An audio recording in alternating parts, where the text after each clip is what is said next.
At this point in the campaign, Donald Trump is succeeding in consolidating Republican voters behind his campaign, but not everybody is on board. We talked to 3 leaders of conservative grassroots organizations to find out how they are dealing with it, especially since some of them are not supporting Donald Trump. I'm Jenny Beth Martin with Tea Party Patriot Citizens Fund. David McIntosh, president of the Club for Growth. My name is Tim Phillips. I'm president of Americans for Prosperity. Americans for Prosperity is the primary political advocacy group for the Koch brothers. Why isn't your organization, which has been incredibly influential in Republican campaigns over the past several cycles, not endorsing your nominee for president? Well, we're not a Republican Party appendage, and in fact, in 2008, we weren't involved in the presidential campaign at all. We concluded after the primary season last year, we didn't have a strong endorsement for him. You just endorsed him this week. Why did it take so long? We were working on down ballot races.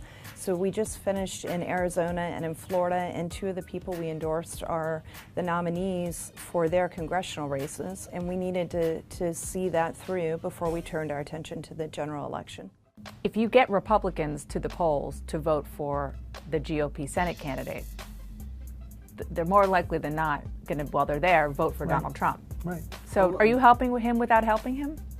We may be, and I don't have a problem with that. Our message is that the issues matter more than the personalities, to try to look beyond all of the he said, she said stuff. I know we have a large ground operation. You've seen it before. We have right at 1,000 field staff working with volunteers. Well, we have a network of 3 million people around the country, and in the 4 key states where we are focused, Pennsylvania, Florida, Ohio, and North Carolina, those people are going to be engaged in going door to door and making phone calls in their own states. In all candor, how much do you think it is among many in your movement about, you know what, this is our guy.